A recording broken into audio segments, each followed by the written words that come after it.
Eagle Community Television presents Community Connection with your host, Mike Cooper. Hello and welcome again to Community Connection from Eagle Community Television. Thanks for watching, and thanks to our producer, Jeff Durall. We're in the lobby of Beach Schmidt Performing Arts Center in Sheridan Hall on the campus of Fort Hays State University as we talk with the Director of Jazz Studies at Fort Hays State University, Brad Dawson. And Brad has a concert he wants to tell us about. It's the annual Fall Jazz Concert, right, Brad? Yes, it is. It'll be November 6th at 7:30 in Beach Schmidt Performing Arts Center, and it will feature Jazz Ensemble Number 2 and Jazz Ensemble Number 1. And we've got quite a variety of music picked out. We've got, with Jazz 2, we have a vocal arrangement of I'll Never Stop Loving You, and one of our students, Rachel Rayner, will be singing with Jazz 2, and it's arranged by Frank Mantooth, who was a very good friend of mine, and so we're looking forward to that.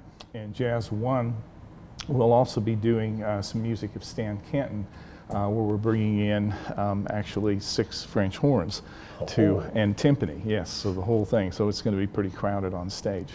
Tell us about Jazz 1 and Jazz 2, would you, the difference in the two groups of students? Well, Jazz 2 is sort of a training group. We audition every semester, and so end up with usually younger students in Jazz 2, and that some of them that have never played in a jazz ensemble before, or some very little in high school. And Jazz 1 is more of an experienced group and would play more difficult music. We also rehearse more with the first jazz band. You know, that's a point. Some high schools are not able to offer a jazz studies program. Thank goodness USD 489 with Craig Monteifel is able to present a strong program. They do. And in fact, even some of his students will, come in and play with Jazz too. So yeah, he does a great job with that. Boy, that's great though, to be able to have a program at Fort Hays State that can introduce beginning students to jazz and some of the great players too. Yeah, well, there's been a lot of students that have started out in Jazz 2 and then ended up in Jazz 1 and went that route.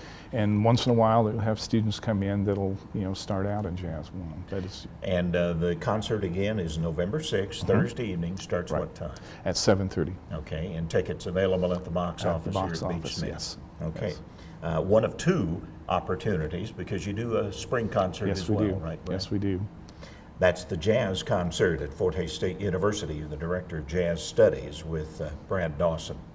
So how does jazz differ from other music forms? Because these students are playing in symphony, they're playing in other wind ensembles and such? Well, I think one of the biggest differences is the opportunity for improvisation. I mean, I think that's kind of the heart and soul of jazz. And to be able to create music right on the spot. And we have classes in jazz improvisation, and I think what happens with many students is they don't realize how hard it is, because you have to be the composer, you have to be the performer, all at the same time, right on the spot, instantly, and it'll never happen the same way twice. And it's not an easy thing to do, to just create things like that. So often people find out, that it really is a very difficult thing. It's not something that it takes a lot of practice and just as much as any other type of music. Well, and our producer Jeff Durall has talked. He plays drums and played in the group Plan B for a while. And Jeff tells me that you really have to be on top of everything with the other musicians to be able to work this out to make it happen. Well, to really make improvisation work, and especially in a smaller group, there has to be a lot of communication. I mean, that's really the essence of improvisation. It's a lot like what we're doing right now, is we're improvising, and so when that's actually the way that I approach it with students, is that that it's a type of communication that you don't really know what you're going to say, but you have things in mind that you're going to try to get across, and then you try to put it together in a way that people understand, and musically it makes sense. Okay, Professor, what are the roots of jazz?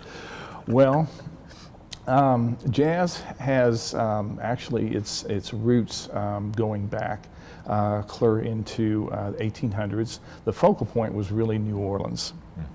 And really it was a collision between European music, which had been imported in the United States because we're a lot newer country than Europe. And so the great composers, Bach, Beethoven, Mozart, those are all European composers. And so for a long time, European music was transplanted here in the United States. And then African music that was brought over actually in slavery. And so you had those two types of music in the 1800s colliding here in the United States. And maybe perhaps in the only place in the world that you could have had that type of collision that came together. And like I say, New Orleans was really kind of the focal point for all of that. And it pretty much began to solidify around 1900. And then it spread from there to the coasts and such, didn't it? Chicago? And because it was, in Dixieland form, Chicago-style Dixieland is another sort of stop on the way with the evolution. And then what happened, the Dixieland groups were really for kind of smaller venues. And social dancing was a real big craze in America beginning around 1910, couple dancing, I guess it still is. And so large ballrooms were being built, like Roseland in New York and the Aragon and Trianon in Chicago and places like that. And so for the crowd noise, you had to have a bigger band. And so throughout the 1920s, even during the Depression years, we begin to see bands get bigger to accommodate that dance craze, and ending up with big bands, which kind of transformed, the music of Dixieland into a dance music in a large ballroom, in large big band setting. And that's where you came with the Artie Shaws and the Glenn Millers and the Benny Goodmans and all of those. Right, exactly. Well, now, Brad, you played jazz, classical, pop, standards, and I probably left out a couple that you played in the past. Why'd you stay with jazz primarily? Well, actually, it's kind of a split thing. I mean, I do a lot of classical playing too, and that was really my job. When I was hired, was that I was to do both, and it's really hard doing both. Most people don't. But I saw that as a challenge, and I knew it was something that I could do.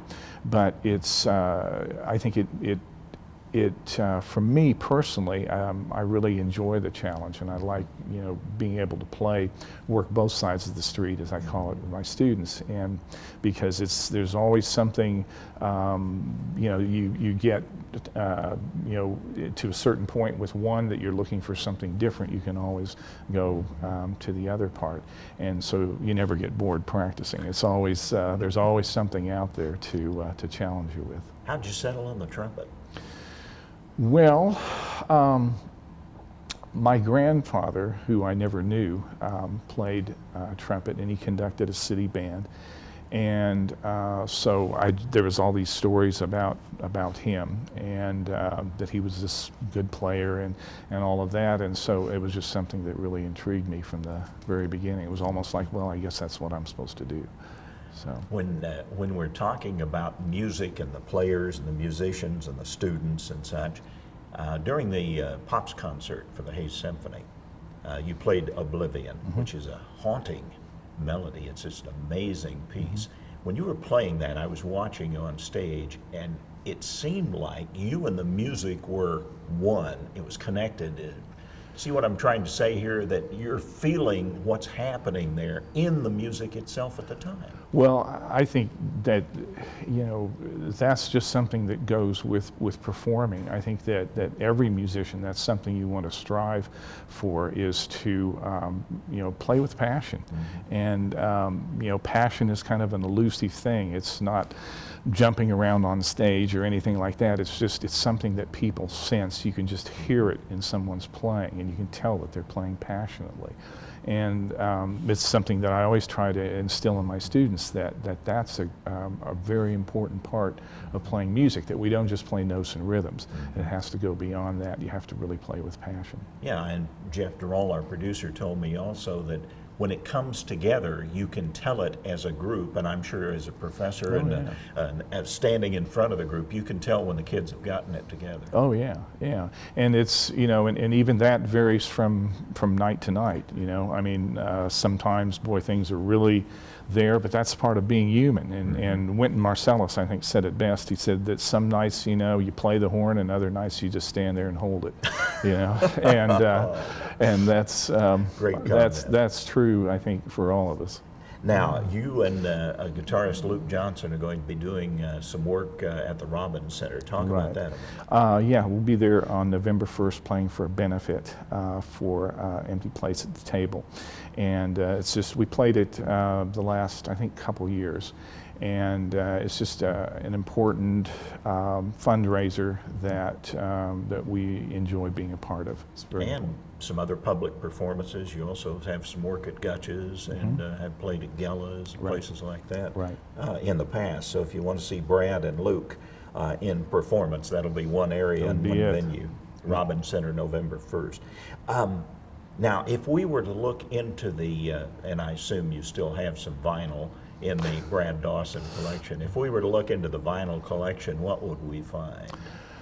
Well, I do have vinyl. It's in boxes, and the reason is that it's so accessible now. YouTube has so many of great classics and in both jazz and classical music. Spotify. I mean, there's so many different things with streaming that it's almost an inconvenience to go digging through all the vinyl and everything. However, I'll tell you, I still have students that have turntables, and because there are real purists out there, 20 years old that really are into the whole turntable and vinyl thing. Which is really interesting because they still making vinyl records and turntables and needles and all those things that we dealt with for years. Quite an industry has resurfaced again. Right. Okay, our final minute, Brad. Tell me what your early influences were. I always like to ask music professors and teachers what their influences were. Well, the person that started me was Dan King. And Dan was just a great motivator, and he just really made you want to work, and he loved music dearly. And it was just like, boy, if that does that for him, then there must be something in it for me. And then, people that I really early on listened to, Clifford Brown. I mean, it was one of my favorite jazz trumpet players, and I decided that was the person that I really wanted to sound like. And I also always enjoyed listening to Doc Severinsen, because I grew up at a time where you could listen to him every night. Yeah. And which I've got students that are, I think, kind of jealous of that had that opportunity to listen to him. The Tonight Show Orchestra. Right. Yeah. And then, of course, Adolph Herseth with Chicago Symphony, Maurice Andre with piccolo trumpet, some of the guys that I really enjoyed listening to. So the next concert for the Jazz Ensemble at Fort Hays State, Thursday, November 6th, 7:30. Right. Beach Smith Performing Arts Center, the fall concert with the Director of Jazz Studies at Fort Hays State University, Brad Dawson. Always a pleasure, Brad. Thank you. Our community connection. Thanks for watching.